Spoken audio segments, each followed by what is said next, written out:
주영진의 뉴스 브리핑 정치 야담 본격적으로 시작을 해보도록 하겠습니다.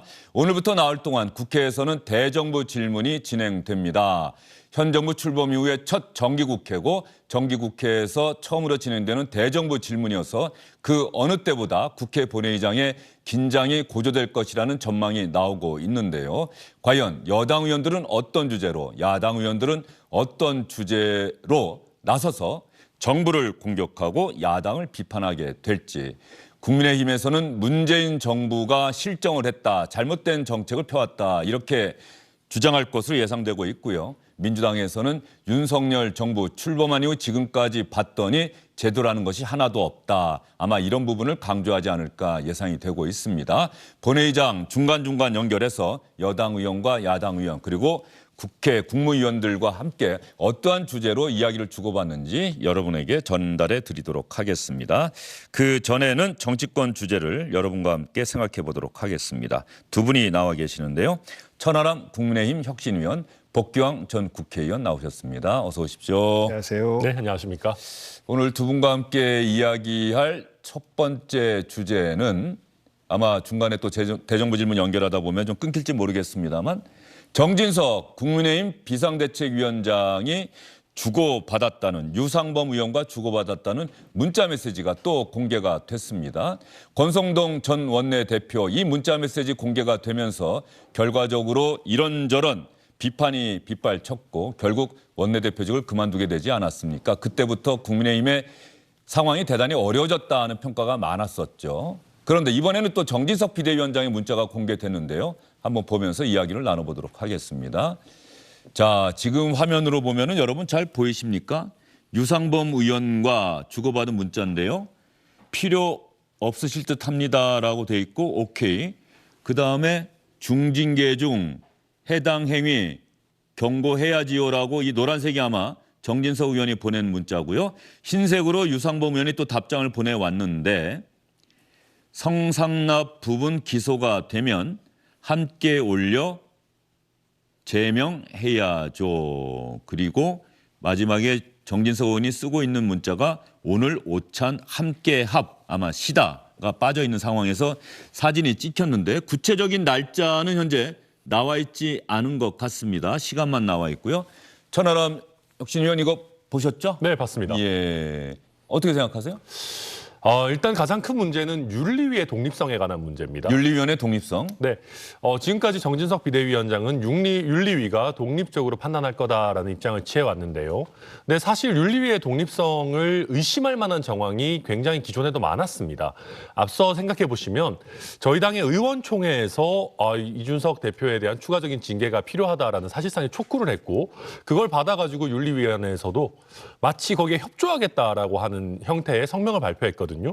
그때 저도 생각을 해보면 아니 제대로 된 윤리위면은 의원총회에서 그런 의견을 내도 아니 의원총회에서 징계에 대해서 가타부타 얘기하지 마라. 징계는 우리 윤리위원회가 독립적 객관적으로 알아서 하겠다라고 나왔어야 되는데 조금 의아함을 가지고 있었거든요. 윤리위원회에서 의원총회 결과를 뭐 정중하게 수용한다 이런 식의 이런 취지의 입장을 밝혔던 거죠. 그렇죠. 예. 근데 그러다 보니까 윤리위가 과연 정치적인 독립성이 있는 거냐라는 의구심이 있었는데 오늘 이 문자 메시지까지 공개되다 보니까 윤리위가 이미 어느 정도 결과를 정해놓고 정치적으로 결론을 내놓고 징계 절차를 진행하려고 하는 것 아닌가라고 하는 의구심이 더 커지고 왜 그렇습니까? 정진석 비대위원장은 이 문자가 공개가 되긴 했지만 오늘 쓴 게 아니다. 지난 8월에 썼던 거다. 그때 자기는 비대위원장도 아니고 그냥 평의원이었다. 이렇게 이야기를 했어요. 지금 해명을 했는데 휴대폰에 뜬 문자는 8월 13일에 보낸 것이고 그날 이준석 전 대표가 기자회견을 자청해서 우리 당을 공격한 것을 보고 당 윤리위원인 유상범 의원에게 중징계 중 해당 행위에 대해서는 경고해야지요라고 문자를 보낸 것이고 이준석 전 대표는 어떻게든 비대위와 윤리를 엮고 싶은 모양이지만 저는 윤리 결정에 영향력을 행사하려고 생각해 본 적이 없다. 저렇게 이야기를 하고 있는데 왜 윤리위원회 독립성의 문제를 제기하시는 겁니까? 사실 8월 13일에 정진석 의원이 의원이었다, 비대위원장 아니었다라고 하시지만 여전히 저희 당의 5선 중진으로서 국회 부의장이시고 사실 윤핵관의 큰형이다라고 불리는 그런 위치에 계셨습니다. 그리고 더 중요한 것은 정진석 부의장이 보낸 문자 메시지가 아니라 유상 유상범 의원의 답장입니다. 유상범 의원이 사실 누군지를 좀 설명을 드리면 네. 저희 윤리위에 있는 유일한 현역 의원이시고요. 윤리위원회의 부위원장직도 동시에 겸하고 있습니다. 예. 게다가 저희 당의 법률지원단장까지 하고 계시는 것이거든요. 쉽게 얘기해서 이준석 대표에 대한 징계 그리고 징계 이후에 이어지는 송사 문제에 대한 전체적인 처리를 주관하고 계시는 그런 의원이에요. 네. 그러다 보니까 아니 8월 13일부터 이미 뭔가 이준석 대표를 제명해야 되겠다라고 하는 그런 어떤 결론이 당내에서 정해져 있었던 것 아닌가. 윤리위 안에서도 역시나 그런 분위기가 형성되어 있었던 것 아닌가 하는 의구심이 강하게 드는 그런 대목입니다. 예. 자, 그러면 이준석 전 대표는 오늘 문자 메시지가 공개된 데 대해서 또 어떠한 반응을 보였는지 한번 보도록 하겠습니다. 이준석 전 대표가 자신의 SNS에 글을 올렸는데요. 윤리위원과 비대위원장이 경찰 수사 결과를 예측하며 징계를 상의하고 지시를 내리는군요. 무리한 짓을 많이 하니까 이렇게 자꾸 사진에 찍히는 겁니다. 한 100번 잘못하면 한 번 정도 찍힐 텐데. 예, 권성동 전 원내대표의 문자 메시지가 공개된 데 이어서 정진석 비대위원장 문자까지 공개가 되니까 이렇게 비판한 것 같은데 정진석 비대위원장은 이거 오늘 마치 주고받은 것처럼 보도한 데 대해서는 유감이다. 지난달에 주고받은 것이다. 그러나 천하람 변호사는 그런다고 해서 뭐가 달라지는 것이냐. 지난달에 주고받은 문자 메시지라고 하더라도 당의 윤리위원인 유상범 의원이 그렇게 문자를 주고받았다는 것 자체가 윤리위원회의 독립성에 대해서 의심을 할 수밖에 없게끔 만들었다. 그런데 정진석 비대위원장이나 이양희 국민의힘 윤리위원장이 윤리위원회 독립성에 대해서 그동안 했던 이야기가 있어요. 이 이야기 한번 들어보도록 하겠습니다. 당 윤리위의 일에 대해서는 그 어느 누구도 관여하거나 개입하거나 그 어떤 외부의 영향을 줄 수가 없는 사항입니다. 굉장히 강직하신 분이고 아마 그분한테 누가 영향을 조금이라도 손톱만큼이라도 끼치려고 하면 당장 그분은 기자회견 여실 뿐입니다. 그러니까 제발 이런저런 추측은 하지 마시고 윤리위의 일은 오롯이 이양희 위원장님과 윤리위원들의 몫이다. 이렇게 이해해 주시면 좋겠습니다.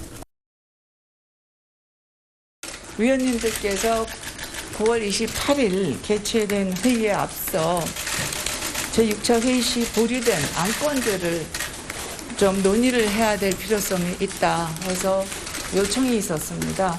당원 당규상 우리가 3분의 1 이상의 요청을 하게 되면은 위원장으로서는 회의 소집을 할 수밖에 없습니다. 그런데 9월 초는 여러분들이 다 아시다시피 이제 추석 명절이 또 끼고 하다 보니까 여기까지 미뤄져서 오늘 회의를 소집을 하게 되었습니다. 최근에 난무하는 추측성 기사들은 매우 적절치 못하다고 저는 생각합니다. 윤리위는 전혀 어느 상황에서도 절대 결정을 내리고 회의를 시작하지 않습니다. 논의하면서 그 회의의 진행 방향을 저희들이 결정합니다.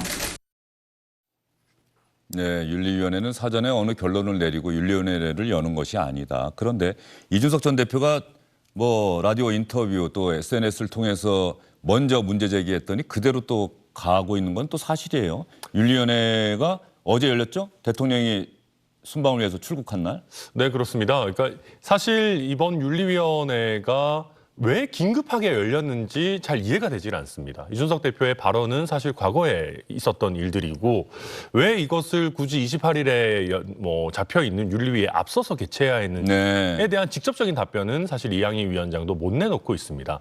그러다 보니까 이준석 대표가 얘기했던 것처럼 대통령께서 해외에 나가 계신 기간을 이용해서 조금 정치적으로 민감한 상황을 좀 다루려고 했던 것 아닌가라고 하는 의구심이 들 수밖에 없는 것이고요. 또 한 가지 가능성은 그런 겁니다. 지금 가처분과 관련해서 저희 당의 비대위가 그다지 유리하지 않다라고 하는 얘기들이 많이 나오고 있습니다. 최근에 주호영 전 비대위원장이 냈던 이의 신청 같은 것들도 다 기각이 됐기 때문에요. 그러다 보니까 이준석 대표를 제명을 시켜가지고 그 추가적인 가처분에 있어서 아예 당사자의 자격을 없애버리겠다라고 하는 논의가 당내 일각에서는 있거든요. 그래서 좀 서둘러 잡은 것이 아닌가. 그런데 이 모든 것들을 종합적으로 보더라도 결국 윤리위는 결단코 아니라고는 하지만 지금 공개된 문자 메시지의 내용도 그렇고 이준석 대표에 대한 제명이라는 결론을 내놓고 뭐 타이밍이나 뭐 상황을 좀 조율하고 있는 것 아닌가 그렇게 볼 여지들은 충분히 있는 것 같습니다. 어제 윤리위원회를 열어서 징계 절차, 추가 징계 절차를 개시했다라고 하는 것은 28일에 원래 윤리위원회가 예정돼 있지 않습니까? 그날은 뭐 이준석 전 대표가 나와서 소명을 하든 안 하든 그날은 결론을 내리겠다 뭐 이런 뜻입니까? 저는 그럴 가능성이 높다. 그러면 그날 나올 결론이 결과적으로 제명이 될 것이다. 네, 이론적으로는 당원권 정지 6개월보다 조금만 더 중한 징계면 됩니다. 예를 들면 당원권 정지 1년, 2년, 3년 뭐 이렇게 나올 수도 있겠네요. 네, 그럴 수도 있을 겁니다. 저도 만약에 소송까지 대비한다면은 어떤 정치인의 발언을 가지고 제명이라는 중징계를 하는 것은 굉장히 부담스러울 거라고 생각하거든요. 그래서 합리적으로 생각한다면은 차라리 그 당대표 임기 동안 못 돌아오게 하는 당원권 정지 1년 정도가 적절하지 않을까. 그러니까 뭐 제가 그게 타당하다는 네. 것이 아니라 그게 그나마 위험성을 줄이는 방안이 아닐까라고 생각이 되는데 지금 하고 있는 것을 보면 어떤 합리적이거나 법원에서 받아들일 만한 방안을 찾는 것이 아니라 좀 굉장히 센 방향들을 꾸준히 고집하고 있는 것이 아닌가. 그래서 이런 전체적인 추세를 보면은 그때도 제명을 할 가능성이 높지 않겠는가. 저는 이렇게 전망이 됩니다. 예. 어제 윤리위원회 열리고 나서 이양희 윤리위원장이 기자들에게 한 이야기가 있어요. 그동안 이런저런 이야기가 많았기 때문에 이양희 윤리위원장이 기자들에게 어떠한 설명을 했는지 추가 징계 절차를 개시했습니다. 개시하기로 했습니다라고 이야기하면서 이양희 윤리위원장이 기자들에게 설명하는 부분 한번 들어보시겠습니다. 이준석 당원 징계 절차 개시 사유는 당 소속 의원 그리고 당 기구에 대한 객관적 근거 없이 모욕적, 비난적 표현 사용 및 법 위반 혐의 의혹 등으로 당의 통합을 저해하고 당의 위신을 훼손하는 등 당에 유해한 행위. 어떤 표현이 문제가 됐던 건가요? 그건 언론에도 많이들 쓰셨죠. 제국이 신분고 그 단어가 맞나요? 꼭 그렇게 우리가 규정해서 말을 안 하겠습니다. 그렇게 하다가는 전망도 나오는데 어떻게? 당원 당규상에 저희들은 모든 것을 근거해서 진행을 할 것입니다. 예, 양두구역이라는 부분 이준석 전 대표가 양두구역 표현 썼다고 징계 절차 개시한다는 거네요 라고 자신의 SNS에 썼네요. 유엔 인권규범 제19조를 유엔에서 인권 관련 활동을 평생 해오신 위원장에게 바칩니다. 이양희 위원장에게 이렇게 바쳤는데요. 유엔 인권규범 19조 모든 사람은 의견과 표현의 자유를 가질 권리가 있다. 우리 복경 전 의원님 어떻습니까?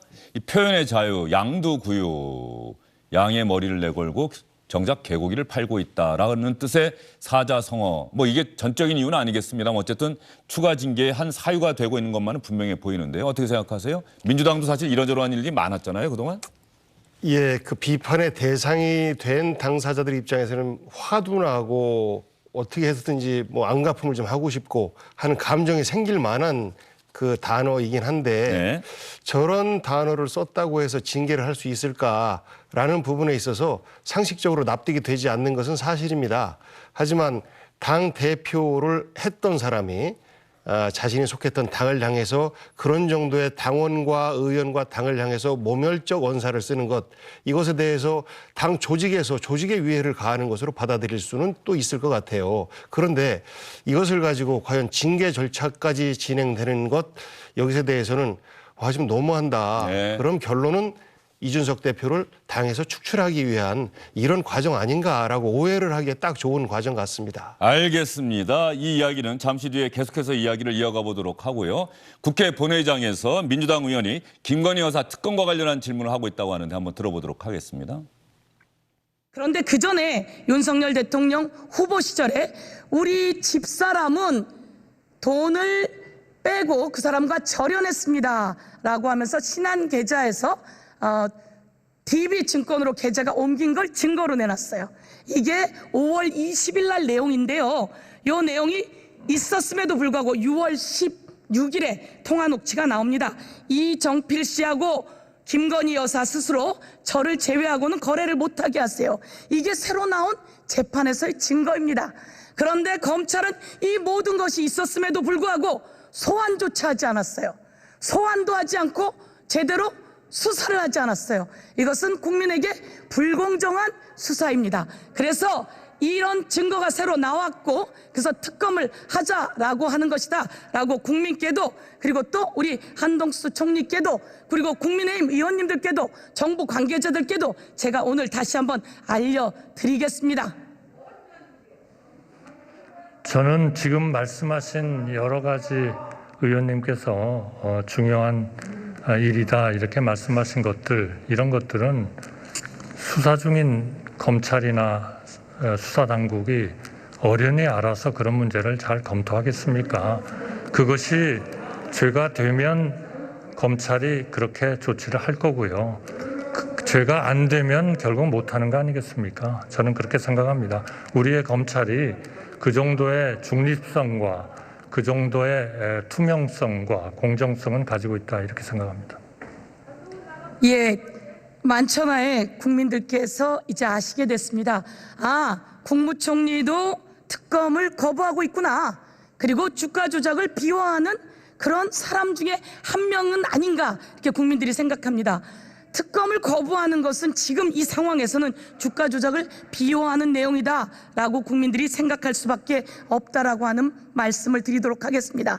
그리고 윤석열 대통령께서 말씀하신 게 허위다라고 하는 내용이 어떻든 보도를 통해서 확인이 되었습니다. 이와 관련해서는 윤석열 대통령도 수사 대상인데 어떻게 보고 계십니까? 저는 그 모든 것은 이미 우리 의원님께서 결정하시는 거에 따르지 않겠냐 이렇게 생각합니다. 국회에 나와 있고 국회에서 논의할 거고 또 국민을 대표하는 의원님들이 합리적인 판단을 하셔서 그 문제를 말하자면 이해하시고 또 처리하시고 그렇게 가야 되지 않겠나 생각합니다. 예, 국회에서 합리적으로 이 부분 특검을 진행해 나가면 정부에서 따라주길 바라고요. 이거 하나 물어보겠습니다.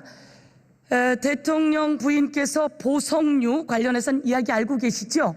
6,200만 원짜리 목걸이 그게 맞는지, 그리고 또 2,500만 원짜리 브로치, 그리고 1,500만 원짜리 팔찌, 그리고 또 약 2,500만 원짜리 귀걸이, 이런 이야기가 있습니다. 이게 진짜가 맞는지 저희가 질문을 몇 번 했는데 답이 오질 않고 있습니다. 그리고 이것이 재산 등록에 등록되지 않았다면 허위 재산 신고인데 이와 관련해서 우리 총리께서 물어보고 확인하셨을 걸로 압니다. 이와 관련한 답변을 부탁드리겠습니다. 그 문제에 대해서는 이미 대통령실에서 충분히 설명을 했다고 저는 생각을 하고요. 제가 그 문제에 대해서 평가를 하고 장식품에 대한 가격을 제가 제대로 평가할 만한 그러한 전문성은 없습니다. 다시 좀 더 자세하게 얘기해 줘 보십시오. 네, 말씀을 다시 한번 이야기해 줘 보십시오. 지금 의원님께서 지적하신 그러한 사항들은 아마 대통령실에서 그동안에 설명을 한 것으로 제가 알고 있고요. 그리고 지금 의원님께서 장식품에 대한 가격을 이야기하시는데 저는 그 가격을 알 만큼 거기에 전문가가 아니다 하는 말씀을 드리는 겁니다. 확인하셔야죠. 글쎄요, 이미 해명을 다 했는데요. 제가 어떻게 확인을 하죠? 제가 지금 무슨 총리께서 리스크를 관리해 주셔야 됩니다. 그건 의원님께서 굉장히 좀 아주 호의적인 말씀을 해주시는데요. 네, 저도 그럼 그렇게 한번 하도록 노력을 해보겠습니다. 예, 재산신고 누락인지 빌렸는지 빌렸으면 차용증을 썼는지 그 많은 것이 뇌물성은 아닌지 이 부분에 대해서 관리해 주시고요. 다음은 영빈관 물어보겠습니다. 영빈관 짓는 878억 원 예산 알고 계셨습니까? 솔직히 말씀드리면 총리실의 예산을 기획재정부에 보내서 협의를 하는 그런 과정도 결국 국무조정실과 비서실이라는 조직들이 대부분의 일을 하게 됩니다. 그것이 국정이 돌아가는 하나의 제도입니다. 그러니까 총리가 총리실에서 건물을 짓는 것을 제가 다 알아야 된다. 그거는 현실적으로 영빈관 짓는 예산 878억 알고 계셨냐고 묻습니다. 몰랐습니까? 저는 몰랐고 신문을 보고 알았습니다. 왜냐하면 제가 지금 말씀드리지만 예산을 자, 그러면 필요성을 보도는 나왔고 대통령은 알고 있었다고 하십니까?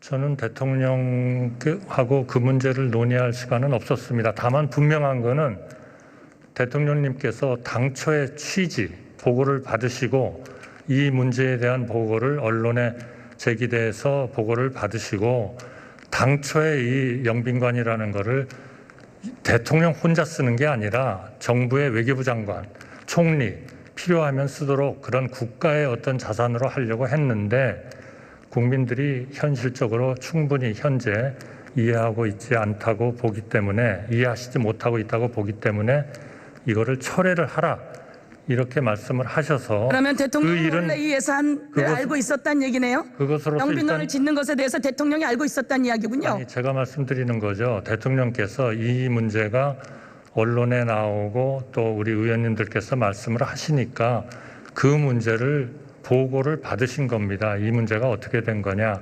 그러면 그걸 보고를 대통령도 모르는 받으시고 예산이었습니까? 보고를 받으시고 즉각 이거는 철회를 하는 게 좋겠다 그런 결정을 하셨습니다. 그러면 대통령도 모르는 예산이었단 말씀이시군요. 저는 그렇게는 말 안 했다. 아니 저는 예산에 결정되는 그러한 그 제도가 그렇게 하나하나를 다 최고 통치권자 총리실 같으면 총리가 다 그거를 파악을 하고 결정되는 거는 아니다. 그거는 비서실장이고 그거는 필요하면 경호처장일 것이다. 그러나 대통령께서는 분명히 이게 문제가 됐을 때는 즉각 보고를 받으시고 철회하라는 그러한 결정을 하셨다는 말씀을 드리겠습니다. 영빈관을 짓는 것에 대해서 총리도 모르고 도대체 누가 추진한 겁니까? 이런 보도는 많이 보셨죠? 옮길 거야. 옮길 거예요? 응. 김건희 여사의 발언인데요. 이와 관련해서 제가 다시 한번 깊게 말씀드리고 국민이 분노하고 있다는 것을 말씀드리겠습니다. 예, 총리님 들어가셔도 좋습니다.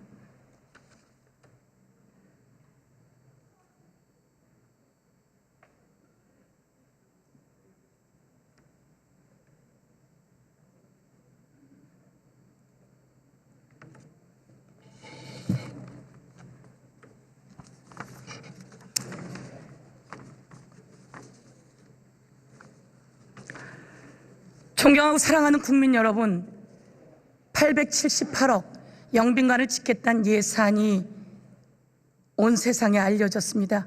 이렇게 아무도 모르게 이런 예산 만들 수 있습니까? 이런 예산 만들어 놓고 수혜자는 국민이라고 썼습니다. 이렇게 무능하고 오만한 정부 안 된다 국민들이 말씀하십니다. 꼭 심판해달라 이렇게도 말씀하십니다. 그리고 법은 만인에게 평등해야 합니다. 추진하겠다고 보고 드리겠습니다. 감사합니다. 민주당의 서영교 의원이 정치 분야 대정부 질문 한덕수 국무총리를 상대로 질문하는 모습 여러분 직접 보셨습니다. 김건희 여사의 도이치모터스 주가 조작 관여 의혹 이 부분에 대해서 이야기를 했습니다만 한덕수 총리는 대통령실이 이미 여러 차례 또 이야기한 것으로 알고 있다. 보석류와 관련한 재산 신고 여부도 마찬가지고요. 영빈관 신축 예산 878억 원 신청했다가 대통령의 지시로 철회를 했는데 알고 있었느냐? 한덕수 총리 나는 몰랐다. 이렇게 이야기를 했어요. 다음에 여당 의원은 또 어떠한 논리로 어떠한 주제로 이야기를 하는지 여당 의원이 나오면 또 여러분께 전해드리도록 하겠습니다. 저희는 저희의 이야기를 또 마무리해야 될 것 같은데 말이죠. 홍준표 대구광역시장이 이준석 전 대표를 겨냥해서 할 만큼 했으면 그만할 줄도 알아야 한다. 이런 취지의 SNS 글을 올렸습니다. 한번 볼까요? 표현의 자유도 그 내재적 한계를 넘어서면 보호받지 못합니다. 정치판에는 표현의 자유도 있지만 징계의 자유도 있다는 것을 알아야 합니다. 아랫줄, 세상은 언제나 본인 중심으로만 돌아가지 않습니다. 홍준표 전 대표가 이런 이야기를 했더니 이준석 전 대표가 아마 요격미사일 이런 얘기 또 했죠? 네. 상대방이 미사일 공격하지 않으면 요격미사일을 쏠 이유가 없는데 상대방 쪽에서 미사일을 쏘면은 요격미사일 발사할 수밖에 없는 것 아니냐. 또 이런 논리를 홍준표 전 대표의 논리를 또 반박했더라고요. 네, 그렇습니다. 이제 본인이 하고 있는 가처분이라 이런 대응들은 쉽게 얘기해서 공격용 무기가 아니라 사드나 패트리어트처럼 어떤 부당한 공격이 들어왔을 때 그것을 방어하기 위한 대처일 뿐이다라는 게 이준석 대표의 입장이고요. 저는 홍준표 대구시장의 이 얘기 중에 좀 걸렸던 부분은 네. 징계 자유 뭐 이런 표현입니다. 사실 우리가 홍준표 시장도 법조인이시지 않습니까? 그러니까 우리가 기본적으로 표현의 자유는 적극적인 자유의 영역이죠. 자유는 가능하면 보장돼야 되는 것이고요. 거기에 대한 제한은 필요 최소한에 그쳐야 된다라는 게 기본적인 헌법의 상식입니다. 그런데 여기에 대해서 징계의 자유도 있다. 이 두 개가 동등한 자유의 영역이 아닌 것이거든요. 그래서 요즘 보면 저희 당의 그 율사 출신의 선배 의원들이나 뭐 정치인들께서 간혹 가다가 보면은 좀 재교육을 받으셔야 되는 거 아닌가 싶은 말씀들을 하시는 게 조금 뜨악스럽고요. 그리고 지금 저는 저희 당이 왜 자꾸 계속 네. 법적으로 의미 있는 리딩 케이스를 스스로 만들려고 하는 건지 모르겠습니다. 기존의 가처분 사건들이 정당의 자율권과 정당의 민주주의가 충돌하는 것에 대한 굉장히 의미 있는 리딩 케이스라면은 이번에 이준석 대표에 대한 추가 징계가 가해진다면 그것은 또 표현의 자유와 어떤 정당 내부의 조직에 대한 공격, 이것에 대한 굉장히 중요한 리딩 케이스가 될 수 있어요. 더 나아가서는 자당의 당대표가 자당이 배출한 대통령에 대한 비판적인 발언을 하는 것이 과연 징계 사유에까지 해당되느냐라고 하는, 어찌 보면 우리 정치의 하나의 획을 그을 만한 판례가 나올 것 같은데, 제가 참 안타까운 거는 네. 왜 자꾸 이런 판례를 저희 당이 앞장서서 만들고 있느냐. 굉장히 저는 참 답답합니다, 사실은. 예. 이준석 전 대표가 왜 당내에서 해결할 사안을 자꾸 법원으로 갖고 가느냐, 이런 문제 제기하시는 분들 많지 않나요? 그리고 본인이 징계받을 만한 일을 한 것 사실 아니냐, 뭐 이렇게 얘기한 사람도 많지 않습니까? 물론 성상납이라든지 범죄 혐의가 사실로 밝혀진다면 당연히 징계해야죠. 그런데 그런 무죄 추정의 원칙에 반해서 징계가 이루어진 부분, 그리고 지금 법원의 판결에 의해서도 나타났지만은 이준석 대표라는 민주적 정당성이 있는 대표를 무리하게 축출하려고 하다 보니까 당에서 무리수를 두게 되고 무리수에 대해서 또 자꾸 방어를 하게 되는 이런 상황들이 반복되는 것이거든요. 저는 그래서 이준석 대표가 하는 발언이나 정치적 행위에 대해서 반대할 수 있습니다. 저희 당원들 중에서도 너무 필요하다, 이렇게까지 해야 되냐, 그래도 본인이 당선시킨 대통령인데 뭐 하는 거냐, 비판하시는 분들 많아요. 그러면 저희 당 의원들이 하면 되는 일은 뭐냐면요, 세게 비판하면 됩니다. 정치인의 발언에 대해서 문제가 있다, 잘못됐다라고 하면은 제대로 된 정치인의 반응은 그걸 비판하는 겁니다. 그 사람을 징계를 해가지고 입을 막아야지라고 하는 거는 민주국가에서 허용하는 방식이 아니에요. 그래서 저는 이 방송을 보고 계신 이준석 대표가 싫어라고 하시는 많은 국민들도 싫어하시는 거 다 자유고, 비난하시는 거 자유고, 비판하시는 거 자유인데 과연 그 방식이 징계를 통한 방식이어도 괜찮은 것인가? 그렇다면 앞으로 우리 정치가 건강하게 민주적으로 운영될 수 있겠는가? 그 부분을 한번 살펴봐 주셨으면 좋겠습니다. 이게 징계가 나왔을 때는 한번 생각을 해볼게. 징계가 나왔을 때는 이준석 전 대표도 수용하는 모양새를 취했잖아요. 조용히 지방 다니면서 당원들을 만나고 당원과의 독려하고 그랬는데, 권성동 전 원내대표가 본 그 윤석열 대통령으로부터 받은 문자 메시지가 공개가 되면서 그때부터 배후에는 윤석열 대통령이 있는 것 아닌가, 이준석 전 대표가 그런 문제 제기하면서 다시 한번 공개적으로 비판하는 모양새를 취하면서 이제 가처분까지 가고, 당대표 직무대행에서 비대위 체제로 전환하는 과정에 무리가 있다. 그리고 법원이 그걸 받아들인 것이고요.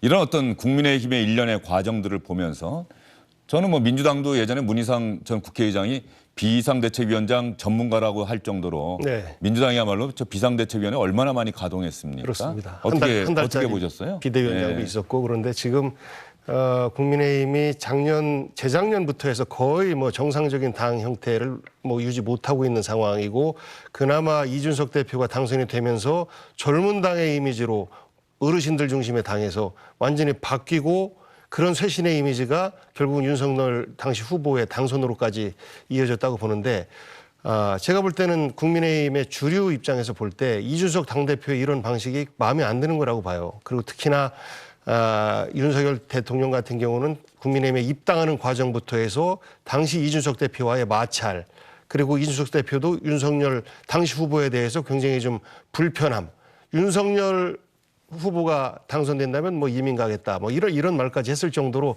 서로 굉장히 안 좋은 감정의 골들이 쌓인 상태인데 지금 현재 정권 초반기다 보니까 윤석열 대통령과 그 윤핵관들 입장에서 볼 때는 이준석 당대표가 여당인 국민의힘을 이끌어갈 때 윤석열 정부가 일을 제대로 하기 어렵다. 네. 왜냐하면 정부와 여당이 양 바퀴가 되어서 합리적으로 잘 굴러가야 되는데 계속해서 삐걱거리는 소리가 날 수밖에 없다라는 판단을 내린 것 같아요.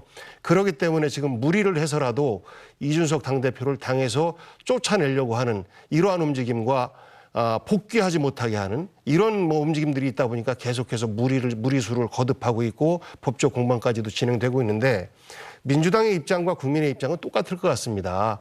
여당이 여당답게 새로운 정부에 맞춰서 일을 좀 했으면 좋겠는데 네. 일을 하는 모습은 보이지 않고 내부 권력 투쟁에만 몰입하고 있는 이런 모습에 대해서 안타까워하고 있는 거예요. 이런 부분에 있어서는 뭐 국민의힘도 비판받는 거고 대통령도 비판받고 있는 것이고 여기에서 이준석 대표도 그 비판으로부터 자유로울 수는 없다라고 생각합니다. 그래서 저는 어느 한쪽이라도 제가 국가를 위해서 나라를 위해서 국민을 위해서 양보하겠습니다. 물러나겠습니다. 저의 피해는 감수하겠습니다라고 한다면 오히려 국민들에게 박수를 받을 것 같은데 지금은 어느 한쪽도 그런 모습을 보이지 않고 있어서 상대당이 뭐 내홍이다라는 것을 웃으면서 볼 수 있지만 그것이 여당의 문제이기 때문에 우려를 함께 표현하고 있는 것입니다. 예, 알겠습니다. 자, 국회 본회의장에서 여당 의원은 또 어떠한 주제로 국무위원들에게 질문하고 있는지 본회의장으로 다시 한번 가보도록 하겠습니다.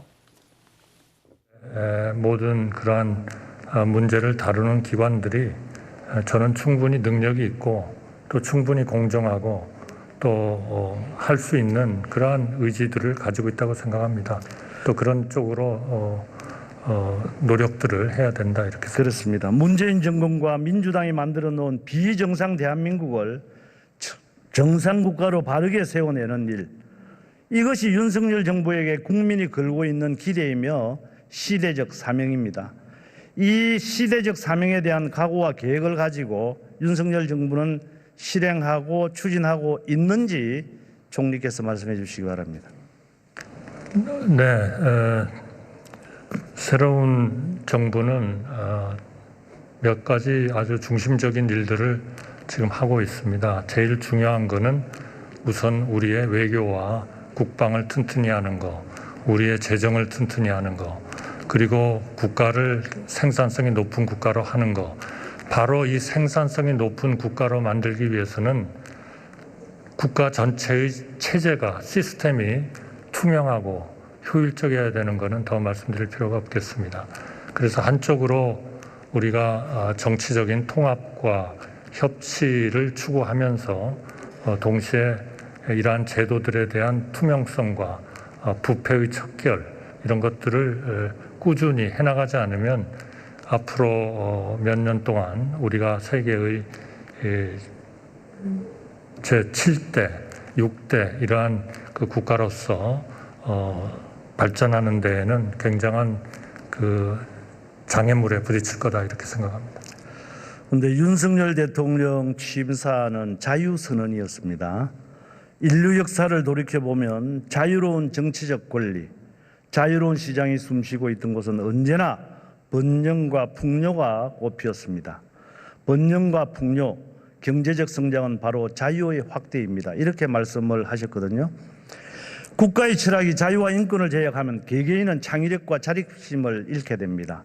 정부의 명령에 맹종하는 노예적 삶을 살게 될 수밖에 없습니다. 억압과 통제가 심하고 시민의 권리와 정치적 자유가 침해되는 사회에서 국민이 행복할 수가 없습니다. 국가의 철학이 개인의 자유와 권리를 보장할 때 혁신과 창조의 정신이 발휘되고 비약적 경제 성장이 가능해집니다. 동의하십니까? 네, 전적으로 동의하고요. 다만 거기에 사회적인 연대 이거를 저희가 이런 자유와 책임과 이런 그 하나의 중요한 가치와 함께 가야 된다. 저희는 그렇게 생각합니다. 그런데 이 문재인 정부의 임대차 3법이야말로 국가가 국민의 자유를 억압한다는 것이 어떤 것인지를 여실히 보여준 그런 사례입니다. 문재인 정부는 강한 자와 약한 자의 프레임으로 세상을 보았고 세입자는 약자이기 때문에 거주기간을 늘리고 가격을 억누르면 임대차 시장이 안정될 것이라는 게 이들 국가주의자들의 주장이었습니다. 하지만 그 실상은 어떻습니까? 임대차 계약이 체결되는 순간 임대인은 채무자가 되고 임차인은 채권자가 됩니다. 임차인의 채권자로서의 권리 행사에 문제가 없어야 임대차 시장이 지속될 수가 있습니다. 국가의 개입은 바로 이때 시작이 되어야 된다는 겁니다. 이러한 권리 행사를 보호하기 위한 수단으로서 국가가 개입을 해야 된다는데 총리께서 동의하십니까? 네, 지금 방금 그 부동산 관련 법을 말씀하셨습니다만 저는 그 부동산법이 지향하는 정책의 목적, 방향, 의도 저는 그거는 그렇게 나쁘지 않다 이렇게 생각합니다. 그러나 다만 그 방법에 있어서 실제로 의도하고 또 추구하려고 했었던 그런 목적을 달성하기가 어려운 그런 방법론으로 이 문제를 추진했기 때문에 총리님, 문제가 됐었다 이렇게 생각합니다. 제가 아까 말씀을 드렸는데 국가의 개입은 바로 이러한 권리 행사를 보호하기 위한 수단이어야 된다고 말씀을 드렸고요. 그러나 이 다수당의 횡포로 밀어붙인 임대차 3법에는 임차인의 채권자로서의 권리를 보호하는 방안은 담겨져 있지 않습니다. 또 전월세 신고제는 가격 통제를 위한 그런 제도에 불과합니다. 게다가 임대차 3법은 집값과 전세값이 오르기만 한다는 전제를 깔고 있습니다. 가격의 오르내림이라는 시장의 변동성은 아예 무시해버렸습니다. 주거 안정이라는 이름으로 시장에 가해진 국가의 폭력적 개입의 결과가 오늘날 깡통 전세로 나타나고 있는 겁니다. 그렇게 생각하지 않습니까? 네, 많은 방법이 좀 그 당초에 그 추구했던 목적, 의도에 좀 다르게 작동을 한 부분이 많다 이렇게 생각합니다. 윤석열 대통령께서는 국민의힘 후보 수락 연설에서 이렇게 말씀을 했습니다. 문재인 정권의 소득주도 성장과 부동산 폭등은 재산 약탈, 악성 포퓰리즘은 세금 약탈, 1,000조 원이 넘는 국가 채무는 미래 약탈이라 강조한 이유가 바로 여기에 있는 겁니다. 그런데 이 윤석열 정부는 이러한 비정상을 정상으로 바꾸는 로드맵을 가지고 있습니까, 총리께서? 우선 재정에 관해서는 새로운 정부는 그러한 재정의 건전성을 확보하는 것이 굉장히 중요하고 또 확보하지 못할 경우에 심각한 결과를 초래한다고 생각합니다. 재정은 모든 경제 정책의 마지막 보루이기 때문에 여기에 재정의 건전성을 확보해야 된다 이렇게 생각을 하는 거고요.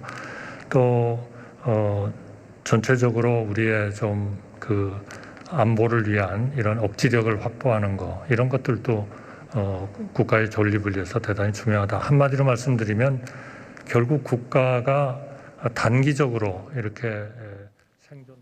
서병수 국민의힘 의원과 한덕수 국무총리. 서병수 의원은 또 이준석 전 대표 징계 국면에서 중요한 역할을 했던 인물이죠. 국민의힘의 전국위원장을 맡아서 당원 당규 개정안을 의결할 것이냐. 두 번째 때 나는 못하겠다 이렇게 이야기를 해서 결과적으로 윤두현 부의장이 그 역할을 대신 했었지요. 이런 상황에서 한덕수 총리를 향해서 어떤 일종의 정부의 통치 철학과 이념에 관한 문제를 집중적으로 질문하는 모습을 보였네요. 자유라고 하는 윤석열 대통령이 강조하는 가치가 정부 정책에서 어떻게 구현돼야 하느냐. 문재인 정부 당시 이루어졌던 임대차 3법 개정 다수의 힘으로 몰아붙였는데 결과적으로 이것이 자본주의 원리에 맞는 법안이었느냐 이런 이야기를 했었고요. 그 전에 저희가 연결하기 전에는 기무사 문건 얼마 전에 지난주에도 여러분께 주영길의 뉴스브리핑에서도 상세하게 전해드렸습니다만 이 문건이 만약에 문재인 정부의 어떤 특정한 목적을 위해서 왜곡돼서 공개가 됐고 활용이 됐다고 한다면 어떻게 할 것이냐. 철저하게 조사하고 그 조사 결과가 나온다고 한다면 또 응분의 조치가 있어야 되지 않겠느냐는 한덕수 총리의 답변이 있었고요.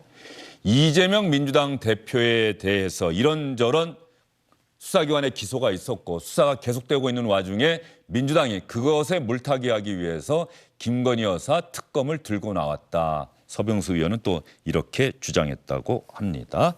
국회 본회의장에서 진행되는 대정부 질문, 계속해서 민주당 의원이 나와서 또 상당히 강한 설전이 펼쳐진다면 또 여러분께 연결해서 보여드리도록 하겠습니다. 안녕하십니까, 주영진입니다. 더 많은 뉴스와 라이브 이벤트를 보고 싶으시다면 화면 오른쪽을 눌러서 구독해 주시기 바랍니다. 저희 SBS 앱을 다운로드 받으시면 뉴스 속보 알림도 받아보실 수 있습니다. 텔레비전으로도 SBS 뉴스, 유튜브로도 SBS 뉴스 잊지 마시기 바랍니다.